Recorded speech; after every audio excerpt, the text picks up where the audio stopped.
Welcome back. You're watching Breakfast with Charlie Stayt and Naga Munchetty. We're going to be speaking in just a moment to the frontman of The Darkness, back with a new album out on tour as well. Take a listen.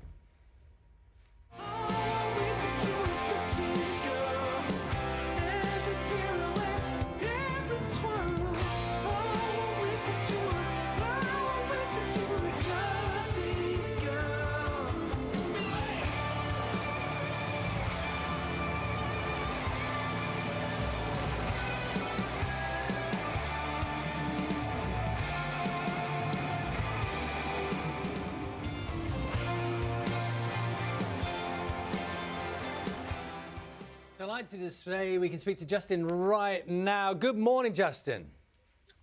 Morning. How are you doing? Not bad at all. Now, as soon as I saw you pop up on screen, first question I asked is, where are you? And in true rock and roll tradition, I am told you're on the tour bus. Is that right? Yeah, I'm in the front of the tour bus. We're playing in Manchester tonight, so this is what greets me when I wake up. Are you able to, because it's always, there's a mystique around the tour bus, are you able to kind of turn the camera around so we can have a look round, or is it, no? That would be, no, you don't want to see that. Okay, trust me. Thank you. Well, delicately Justin, done, thank you. Justin, morning, it's Naga. Can you at least tell us kind of what we're not allowed to see? I would describe it as the aftermath of debauchery. So there's empty bean tins, just untidiness, a sock. I don't know what that's doing there. Some other sort of debris, which I don't even know what that is. I haven't got my glasses on. It just looks like a mess. It's embarrassing. It wouldn't be fair. This is my home for the next 4 weeks, and 6 other people's homes as well. How's it going? How are you all getting on? It's brilliant. Yeah, it's been, 2 years since we've been able to do this properly, and it's just, we have a very strict COVID strategy to try and prevent having to cancel any of it, and so far it's been brilliant. Everyone's testing negative every day, and the shows are ramping up. I think at the beginning of the tour we might have sort of forgotten some of the important parts of performing, but it's all coming back to us now, as Celine Dion said. Show must go. What we needed there was a big slurp noise, Yeah. Justin. We needed a big slurp noise attached to that. I did my best, sorry. What's in the mug? What's in the mug? I go double coffee. This is actually triple and quadruple. Good strategy. Justin, there'll be so strategy. many people delighted that you're able to perform again. The fans seeing you out on the road. But it's a curious thing you describe of that. We always imagine the kind of excesses and the fun you have on tour, but now you have all this discipline around COVID testing and how you get in and out. It's a curious kind of blend of things, isn't it? Yeah, we've had to sort of rethink the way the show works as well, because there used to be a lot of not just interaction, but sort of I would be swimming amongst them, doing my guitar solos on somebody's shoulders, going through the audience. So we've had to find sort of alternatives to the way we actually perform the songs as well.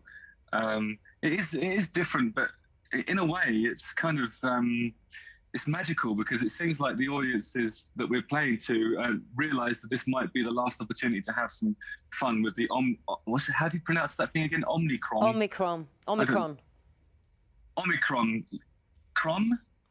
Yeah, N on the end. The new variant. Yeah, the new variant. Oh, thank you. The new variant is making people realise that this could be just a window of fun opportunity, and so the audiences are really kicking off. And we played in Liverpool yesterday, and it was just some of the best fun I've ever had. It was just great, Oh, it sounds like you're having a really good time. How are you? Because you did have some trouble with your vocal cords, didn't you? And you had a bit of a break.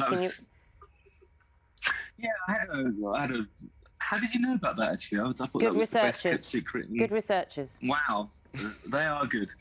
Yeah, I had a polyp on my vocal cords. It was removed about 3 years ago, but now I sing better than ever before. It was a little lump that it stops the vocal cords from connecting properly, so you end up having to push more air through to get the results, and it makes just makes your life really difficult, and you end up waking up all hoarse and that. But I think the timbre of my morning speaking voice is better than it used to be, and it was a successful procedure. So it's not unusual for singers to have that as well. I think Sam Smith and Adele have both had this procedure as well.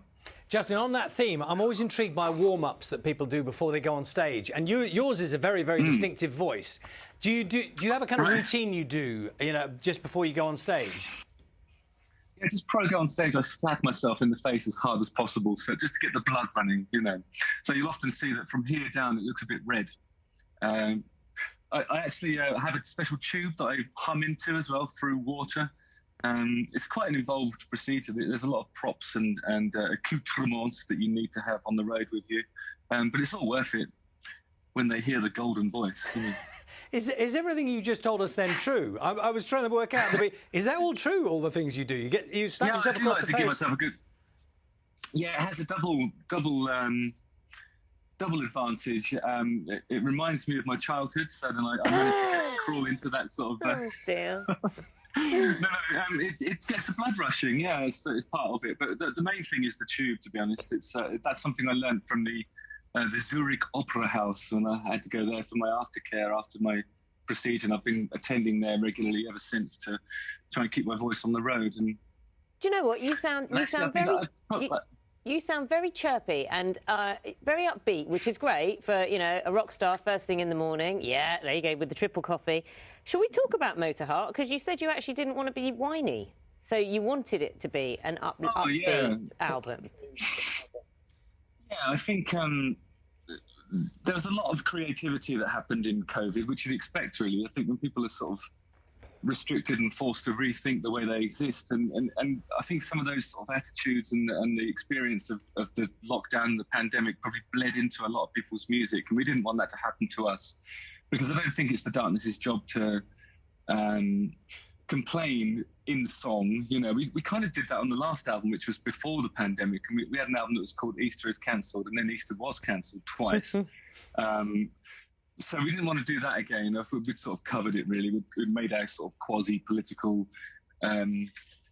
album of sort of protest songs on the last record, and this one we just wanted it to be like an uplifting, fun rock and roll record, more like what people would expect the Darkness to do. And certainly what I think is the Darkness's job is to sort of just have some fun and create something uplifting, and you put it on and you rock out. You're not sort of obliged to think or mope or focus on anything negative. That's our job, I think. Well, do you know what, Justin? On that theme, it's been lovely catching up with you this morning, live from the tour bus. Good luck with the show tonight, because I know you're performing again. Thank you very much. Lovely. Thanks very much, guys. Appreciate it. What a lovely man. The Darkness's latest album, Motorheart, is out now. That's all from us this morning. Before we go, we have one last festive treat for you. This is White Christmas, performed live, Manchester's Palace Theatre.